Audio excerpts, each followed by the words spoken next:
Abra sua Bíblia, por favor, em 2 de Timóteo, capítulo 2, versículos 24 a 26. O tema de hoje é: sem a soberania de Deus, ninguém pode ser salvo. Diz assim a palavra do Senhor, 2 Timóteo 2, 24. Ora, é necessário que o servo do Senhor não viva a contender, deve ser brando para com todos, apto para instruir e paciente, disciplinando com mansidão os que se opõem, na expectativa de que Deus lhe conceda não só o arrependimento, para conhecerem plenamente a verdade, mas também o retorno à sensatez, livrando-se ele dos laços do diabo, tendo sido feitos cativos por ele, para cumprirem a sua vontade. Que esta palavra abençoe, console, conforte, encoraje, lhe dê o conforto, mas acima de tudo a segurança da sua relação perfeita com Deus. Oremos ao Pai. Senhor Jesus, eu te louvo, eu te bendigo, eu te exalto. E agora, Jesus, chegamos ao momento mais importante da nossa reunião. Já louvamos, já servimos, já tivemos comunhão uns com os outros, mas nós precisamos de crescer na graça e no conhecimento de Jesus. Para isso é preciso, Senhor, que Tu ilumines os olhos do coração, que Tu arranques os véus espirituais, que não permitas, Senhor, que os olhos fiquem embotados, assim diz a Tua palavra, porque quando alguém se converte a Jesus, o véu lhe é retirado. Em nome do Senhor, fala-nos então para a glória de Jesus, e o povo de Deus diga amém, amém e amém. Muito obrigado, bispo querido. Meus amados filhinhos na fé, santos preciosos, igreja de Jesus, eleitos de Deus, a minha gratidão pelo desejo que você tem de viver a verdade bíblica. Eu sou muito feliz de ver tanta gente envolvida com a verdade de Deus. Uma senhora nos escreveu de África, de Angola, e disse: precisamos do Senhor aqui nesta terra para nos pregar o verdadeiro evangelho. Então, a África está ouvindo pelo satélite, pela internet. Meus filhos queridos, no domingo próximo passado, eu ensinei à igreja sobre o que eu acabei de ler, que até o arrependimento, o conhecimento da verdade, o retorno à sensatez e o livramento dos laços do diabo e do cativeiro, isto é obra soberana de Deus. O homem por si só nunca seria salvo, nunca poderia exercer o livre-arbítrio, porque o homem não se pode auto-arrepender, sozinho nunca conheceria a verdade, não retornaria à sensatez e jamais seria livre dos laços do diabo. Então, desde o domingo que eu estou respondendo algumas questões importantes. A pergunta desta noite é: se Deus não permitir, o homem não é salvo? Exatamente isto. Foi isso que Jesus revelou. Se não for com a permissão de Deus, ninguém poderá ser salvo, ou não poderia ser salvo. Olha como é que disse Jesus através de João 6, 44 e 65. Ninguém pode vir a mim, ninguém. Então, ninguém significa ninguém. Ninguém pode vir a mim se o Pai que me enviou não o trouxer. Depois diz no versículo 65: por causa disto é que vos tenho dito, ninguém pode vir a mim se pelo Pai não lhe for concedido. Então, meus amados, estes versículos comprovam alguns fatos. Primeiro, a soberania é do Senhor Jesus Cristo. A decisão é dele. o arrastar, o trazer é dele. O homem por si está num cativeiro, nos laços do diabo, e é insensato. Assim é a postura de quem não tem Jesus Cristo. Agora, apóstolo, existem muitas comprovações na Bíblia que falam desse assunto, que ninguém pode, muitas comprovações. João 6, 37 a 39, ele diz isso: todo aquele que o Pai me dá, virá a mim. Quer dizer que se o Pai não der, se não for Deus soberanamente a predestinar, a eleger, ele não vem. Agora, o que vem, porque o Pai deu, não pode perder a salvação, de modo nenhum o lançarei fora. Versículo 38, porque eu desci do céu, não para fazer a minha própria vontade, e sim a vontade daquele que me enviou.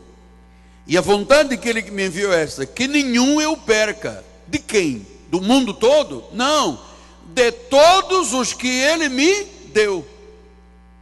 Então, vamos lembrar sempre isto, que Jesus só salva aqueles que o Pai deu. E como é que ele chama aos que o Pai deu? Minhas ovelhas, vasos de honra, o trigo, peixe bom, 144 mil, a minha igreja, a minha noiva, o meu povo, a minha amada.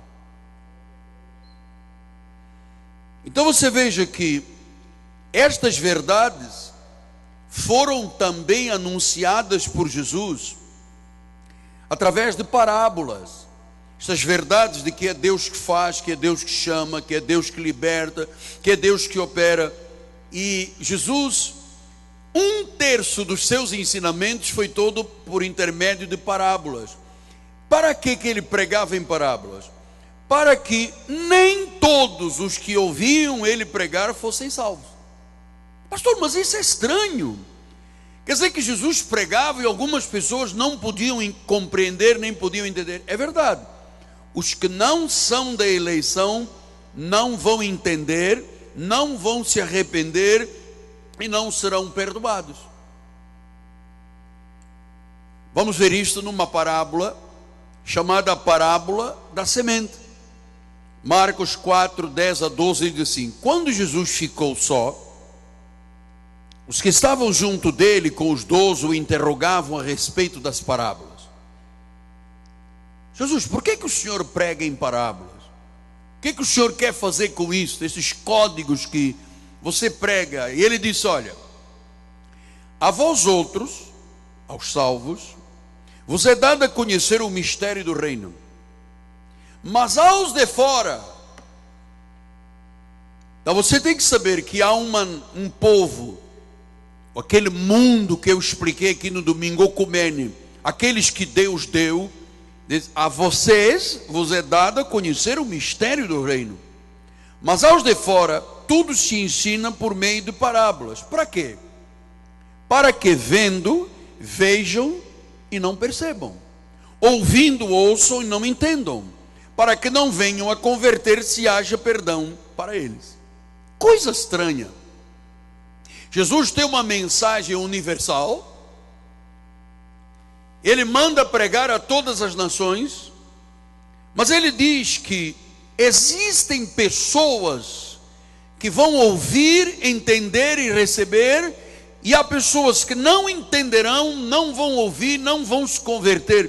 Ou seja, o que Jesus está mostrando é que existem relações de Deus com os seus eleitos que não são do mundo todo, mas aqueles que terão a vida eterna.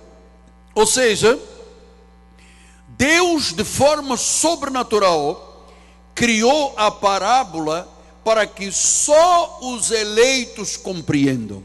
Pastor, então o que é uma parábola? A parábola vem do grego, está aqui, parábola, do grego, quer dizer, colocar as coisas lado a lado. Como é que Jesus fazia?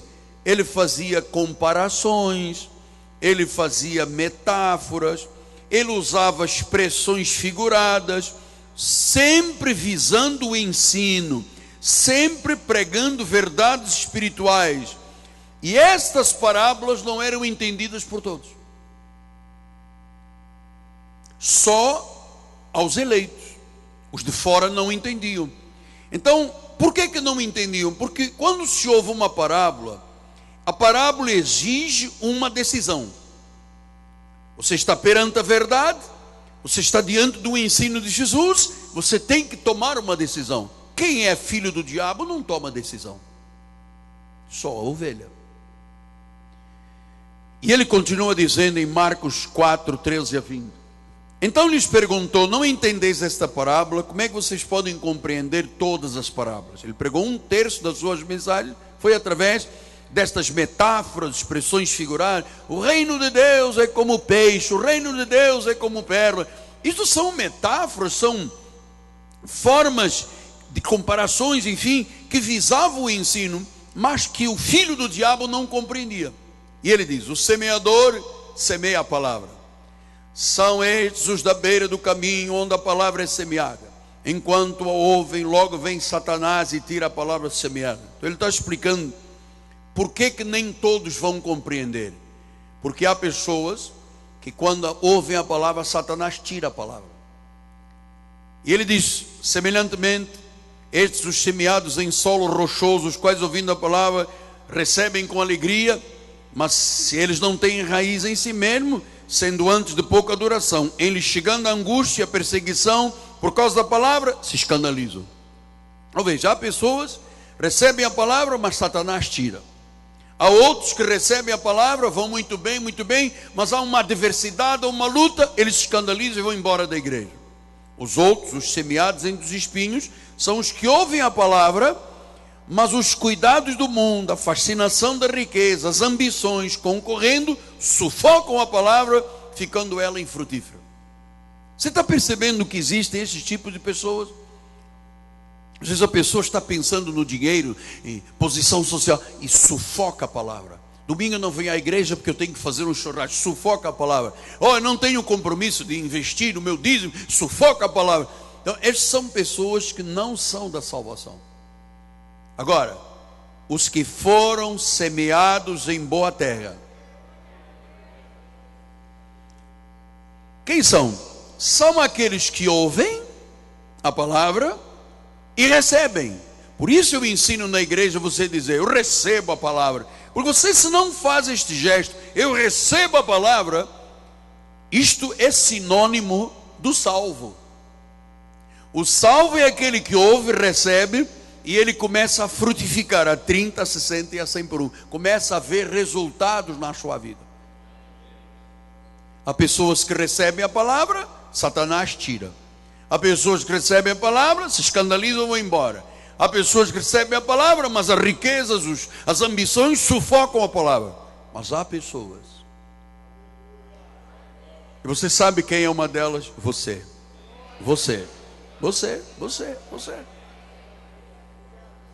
Que a palavra, quando entra no coração de terra boa, boa terra, quer dizer que nós não temos espinhos, pedras, capim, mato, nós temos terra boa. O nosso coração foi preparado para receber a semente da palavra. E diz que frutifica. Ele ouve e recebe. Ele não ouve e diz: vou orar primeiro a ver se Deus tem razão. Ele não ouve e diz: eu nessa aí não acredito. Esse é do demônio, amado. O filho de Deus, a ovelha, o predestinado, o eleito, ele ouve, recebe, e a palavra começa a germinar. Aí começa, germina. O marido torna-se uma pessoa maravilhosa, a esposa submissa, os filhos herdam a herança dos pais, em termos espirituais. O indivíduo torna-se um bom empresário, um comerciante, uma mulher de palavra, um homem de palavra, um jovem que foge do pecado. Amado, quando a palavra germina, tem que dar frutos. Eu não pedi, não paguei, hein? É ele que começa. Então, quer dizer que estas palavras, que quem ouve, recebe e frutifica, são aqueles que o Senhor deu para Jesus. Paulo disse isso em Romanos 16, disse: aquele que é poderoso para vos confirmar, segundo o meu evangelho, a pregação de Jesus Cristo, conforme a revelação do mistério guardado em silêncio nos tempos eternos, e que agora se tornou manifesta e foi dada a conhecer por meio das escrituras proféticas, segundo o mandamento de Deus para a obediência por fé. Então veja, aquilo que Jesus chamava de parábolas, né, agora Paulo chama de mistérios. Mistérios, escrituras proféticas. Agora, quem é da salvação, ele diz: entendi, claro, é isso mesmo, está aqui na Bíblia, está na Bíblia, eu creio. Mas aqueles que têm coração de pedra, de capim, de mato, que Satanás rouba a palavra, se escandalizam, se sufocam, essa gente não é para a salvação. Eu poderia ver os maiores escândalos do mundo, eu nunca me desviaria de Jesus, nunca me afastaria da igreja, porque a palavra caiu em boa terra, e caiu, graças a Deus, há 40 anos, amado. E há 40 anos que eu venho germinando e germinando e germinando, em dias de 30, dias de 60, dias de 100, mas não para de germinar na minha vida. E ao longo deste percurso eu vi muita gente que foi à igreja, veio à igreja, foi na igreja, recebeu a palavra, no dia seguinte já não se lembrava de nada, Satanás lhe arrancou. Tivemos, glória a Deus, fica batendo palmas na igreja, mas aquele irmão não me cumprimentou, vamos embora. Isso é próprio, é semente que caiu no meio do mato, do capim, não é semente em terra boa. Outros vêm, Senhor, dá-me uma casa, dá-me uma casa, dá-me uma casa. Eu quero uma casa na Barra, no Recreio dos Bandeiros, dá a casa, nunca mais voltam. Porque a necessidade da riqueza, do poder, sufoca a palavra. Agora tem um povo, faça chuva, caia sol, pedra, granizo, bala perdida, problemas políticos, se tem impeachment, se não tem golpe, são pessoas que estão focadas em Deus e ninguém lhes tira a palavra, amado. Ninguém lhes tira a palavra. Caiu em terra boa. Caiu em terra boa. Então, os inimigos de Cristo não podiam entender o que ele pregava por parábolas, porque ele chamava de cegueira espiritual. Mateus 25, 21, 45 e 46 diz: os principais sacerdotes e os fariseus, ouvindo estas parábolas, entenderam que era a respeito deles Jesus falava, e conquanto buscassem prendê-lo, temeram as multidões, porque estas consideravam como profeta. Então os fariseus diziam: ele está falando de nós ou não está falando de nós? E ficaram com medo, porque não era para eles a palavra. A ovelha não confronta Deus. Você pode ter uma dúvida. Eu posso chegar aqui num versículo e Senhor, eu não entendo. Agora, rechaçar a palavra, sufocar a palavra, Satanás roubar a palavra. Olha, poderiam queimar todas as Bíblias desta terra. Você sabe onde é que está esta palavra? Aqui dentro e aqui dentro. Conheço tudo. Eu nunca rejeitei um til ou um j da palavra. Nunca. Mesmo as coisas que eu não compreendia. Então Isaías 6, 9 diz assim e 10. Então disse ele: vai e diz a este povo: ouvi e não entendais. Vede, mas não percebais. Torna insensível o coração deste povo, endurece-lhe os ouvidos, fecha-lhe os olhos, para que não venha ele a ser com os olhos, a ouvir com os ouvidos, a entender com o coração e se convertam. Agora você está entendendo? Deus não perde tempo com cabrito, com lobo. Se a pessoa está endurecida, é porque ela não é para a salvação. Então como é que se sabe quem é e quem não é para a salvação? Quem recebe ou quem rechaça a palavra. Caiu a palavra, germinou, é salvo. Caiu a palavra, mas Satanás tirou, sufocou, caiu no beira das pedras, capim. Porque eu não concordo com o dízimo, e bate os pés ali na porta e vai embora e sacode a poeira. Pois nunca foi salvo, não é para ele. Isaías 43, 8 diz: traz o povo que ainda que tem olhos é cego, surdo, ainda que tem ouvidos. Quer dizer que há pessoas que são cegas e surdas, elas podem ver a palavra, ouvir a mensagem, não acontece nada. Agora, quando ela é ovelha, é terra boa. Caiu a palavra, germinou.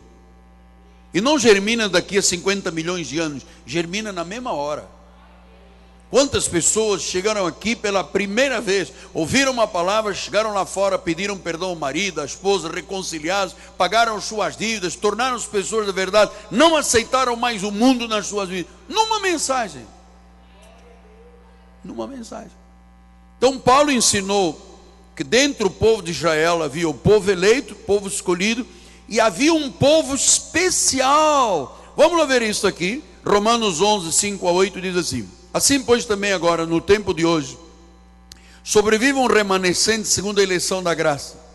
Se é pela graça, já não é pelas obras, do contrário, a graça já não é graça. Que diremos, pois? Que Israel busca e isso não conseguiu, a eleição alcançou, os demais foram endurecidos? Como está escrito, Deus nos deu o espírito de entorpecimento, olhos para não ver e ouvidos para não ouvir, até o dia de hoje. Veja, até com os judeus, Deus tem dentro do judaísmo, da lei, pessoas que são remanescentes da graça. Você sabe que em Israel existem igrejas evangélicas que são remanescentes da graça. E os outros, entorpecidos. Você vê? Até os judeus ainda estão celebrando o ano 5000 e não sei o quê, não acreditaram em Jesus. Eles são salvos por nação escolhida, mas não são salvos pela graça. Você fala para um judeu, olha, Jesus é o Senhor, ele diz, não, Moisés, Abraão, o pai Abraão, Moisés. Jesus é um profeta. Porque não foi, Deus entorpeceu, confundiu.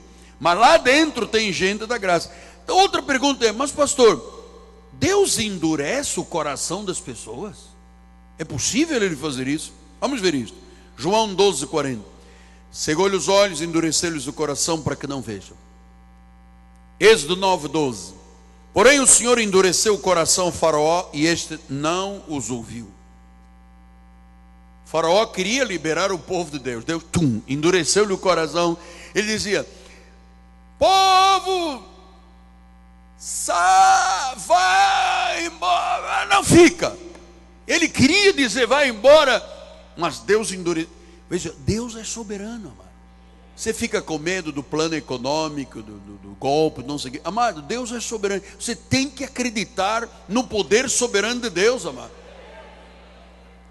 Você tem que ter esse foco de vida. Romanos 9, 17 e 18 disse, porque a Escritura diz a Faraó, isto mesmo eu te levantei para mostrar em ti o meu poder, para que o meu nome seja anunciado por toda a terra. Você veja, estamos falando de Faraó esta noite, 6.000 anos depois, quase, porque Deus o endureceu. Mandou-lhe as pragas, ele parecia que liberar, endurecia. Deus disse, eu vou mostrar quem é Deus, não é Faraó, é o Senhor Jesus Cristo. Apóstolo, o senhor ainda tem 15 minutos, me diga uma coisa.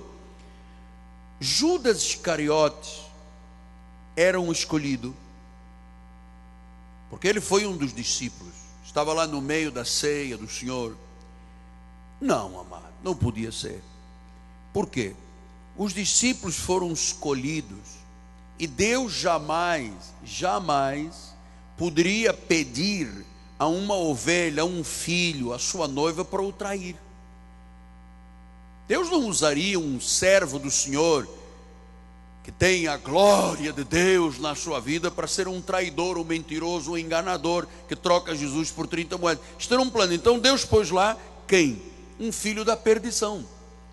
Porque João 13, 16 a 19 diz isso. Em verdade vos digo que o servo não é maior que o seu senhor, nem o enviado maior daquele que o enviou. Ora, se sabeis estas coisas, bem-aventurados sois se as praticais.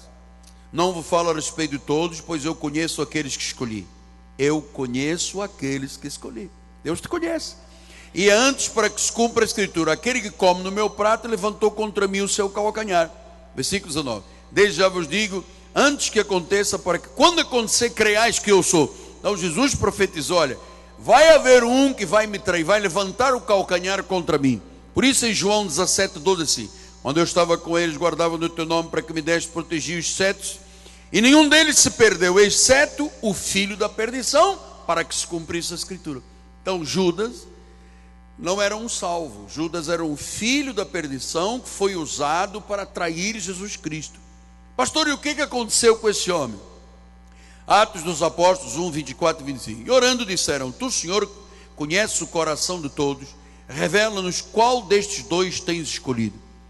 E para preencher a vaga neste ministério e apostolado, do qual Judas se transviou, indo para o seu próprio lugar. Quer dizer que quando um servo do diabo, por exemplo, no caso, que se suicidou, ele vai para o seu próprio lugar. Quer dizer que os servos do diabo têm o seu próprio lugar. E qual é esse próprio lugar? O inferno. Então ele se enforcou, passou uma corda à volta do pescoço, se enforcou, e Jesus disse: deixa ele foi para o lugar dele. O lugar dele era isso mesmo, era o inferno, era o Sheol, era o lugar de condenação. Então isso mostra que há pessoas destinadas à condenação, que são as sementes da perdição, do qual Judas era um. Então, eu tenho tanta segurança nesta questão da vida de igreja, que quando alguém vem e diz assim: olha, apóstolo, eu quero dizer o seguinte, eu vou me embora porque eu não concordo com a predestinação. Eu nunca digo nada, eu digo: amada, em nome de Jesus, a paz e a graça. Porque eu já sei que foi ou Satanás que lhe roubou a palavra, ou caiu na beira de espinhos, ou se escandalizou. Isso tudo sinônimos de quem não é salvo. Ou então alguma coisa sufocou. Se sufocou, não é de Deus. Eu não posso me insurgir quando uma pessoa diz: porque eu vou embora porque o irmão João fez, não me cumprimentou, falou mal de mim, eu vou embora, eu vou procurar a PIB. Procura. Vai criar um problema na PIB, aqui na Presbiteriana, Batista, em qualquer lugar, amado. Porque não sendo da salvação, não adianta trocar de igreja, porque não é terra boa. Agora, eu entendo, por exemplo, por que nós temos este sinal muito forte em Portugal. Às vezes há pessoas que se confundem, saem da igreja e tal, e depois eles voltam e dizem: eu peço perdão, eu errei, eu estou de volta à igreja, aqui é o meu lugar. Amado, só faz isto quem é da salvação. Se não é da salvação, ele põe-se do outro lado lá da porta da igreja, nos grades, falando mal, atacando, porque não é da salvação, é filho da perdição. Olha o que disse Judas 4.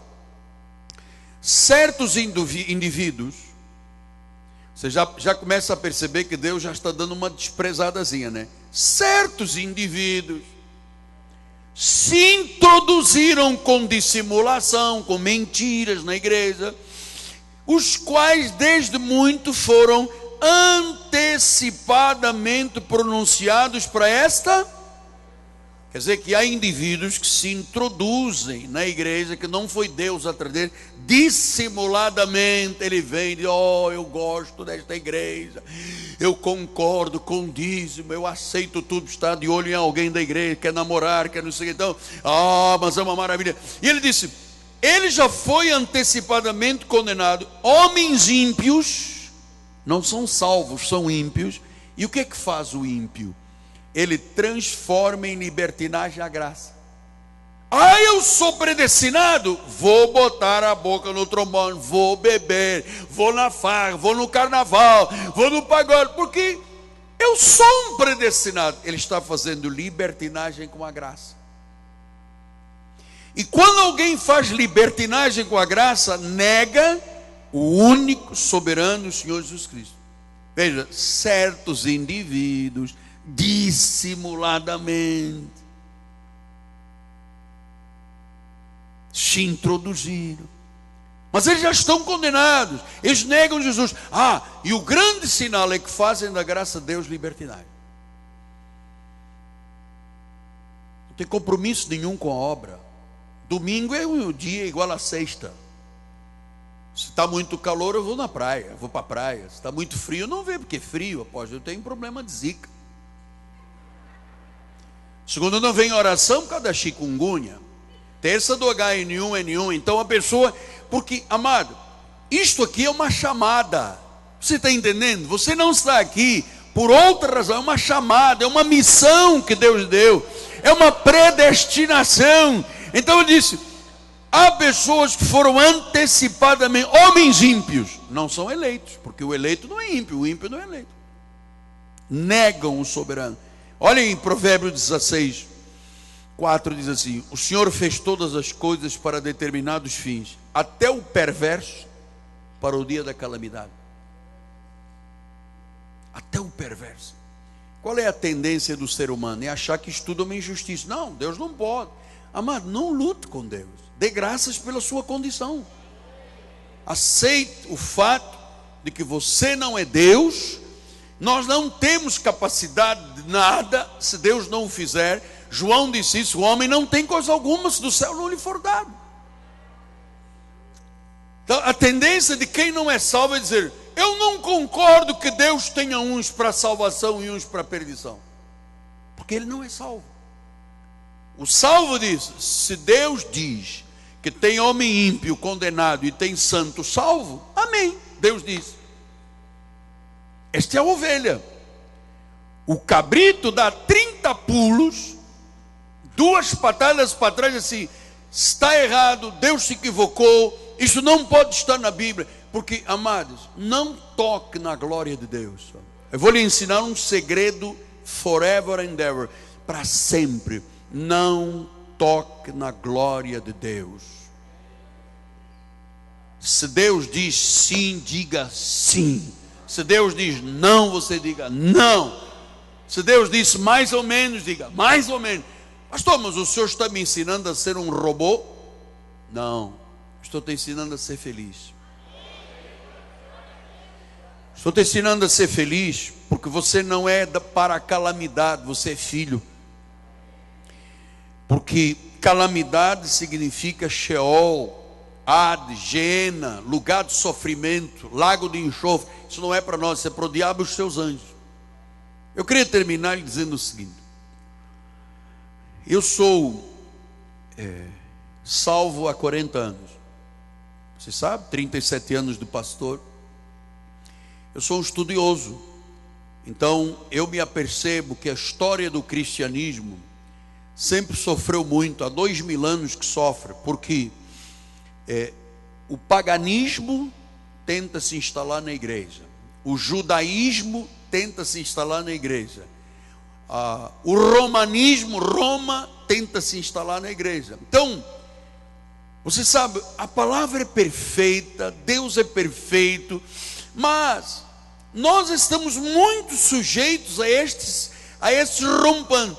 Vem o legalismo e diz: não, nós temos que jejuar, batizar, pagar o preço. Isto é judaísmo dentro da igreja.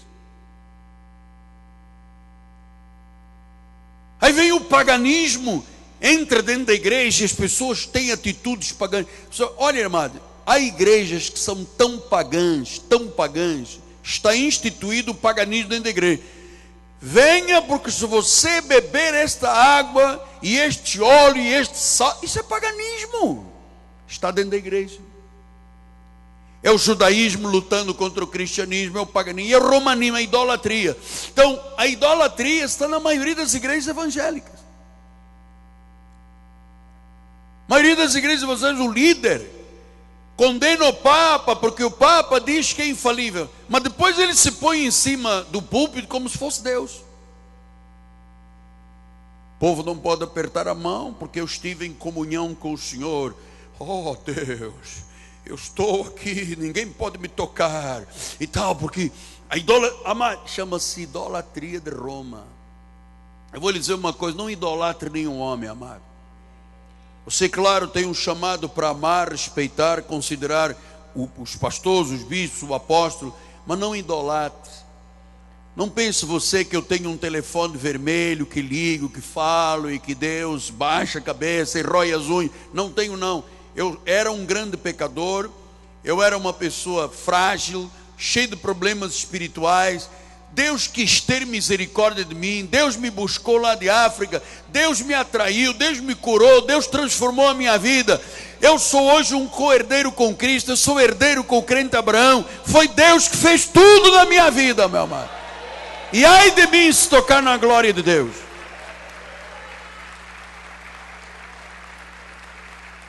Ai de mim se eu tentar tocar na glória de Deus. Ai de mim. Eu tenho noção de que se eu tocar, pum, caio aqui em cima. Você sabe, em Portugal, foi um efeito dominó. Tinha um monte de bispos lá de uma igreja, morre um, todos no altar. Deus disse: olha, não brinque comigo. Isto é sério demais. Isto é sério demais. As pessoas se habituaram a fazer com o povo de Deus, sabe como é que disse Pedro? Fazem comércio de vós. As ovelhinhas de Jesus tiram-lhe o leite, tiram-lhe o pelo, tiram-lhe a lã, e depois se a pessoa diz: mas eu estou com um problema, você tem o demônio. É isso que estão fazendo com as pessoas. Paulo disse: nós não mercadejamos a palavra, irmão.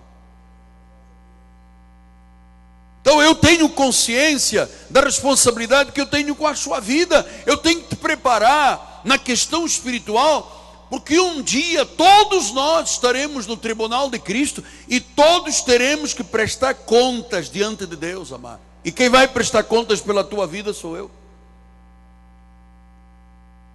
Por isso eu não posso deixar o altar da igreja se contaminar.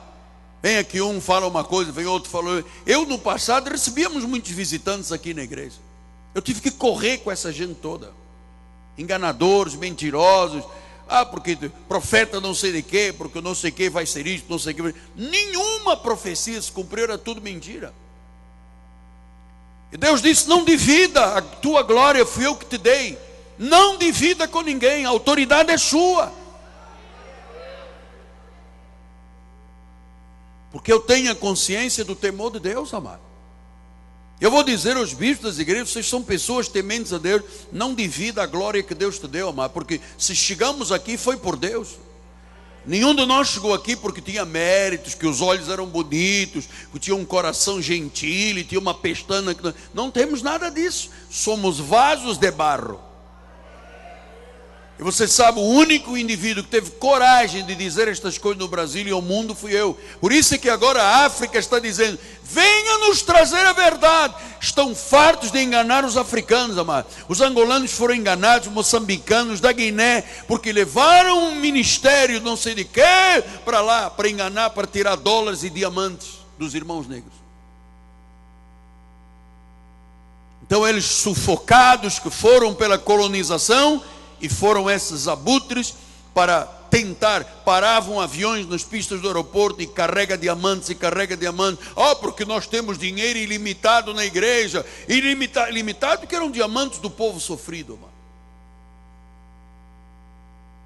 Nunca houve ninguém que tivesse o peito que eu tive em 1986 para 90 e depois de 90 a 95, de falar sobre eleição, predestinação, soberania, falso livre. Nunca ninguém.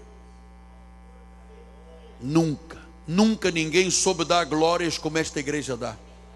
Eu me recordo que um pastor estava aí na televisão e falou assim: esse Miguel Ângelo só fica dando força para Jesus. Na igreja dele ele nem fala do diabo. Eu disse: olha, meu amado, se você é do diabo, vá com ele para o inferno. Eu não falo mesmo aqui na igreja. Não falo.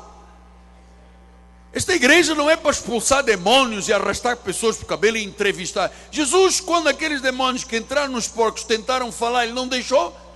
Cala, não deixou. Aqui se entrevista. Quem é você?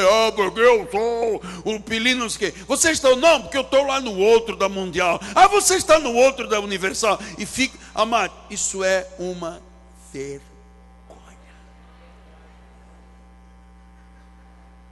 Então eu termino, porque eu estou com a corda toda, você já reparou.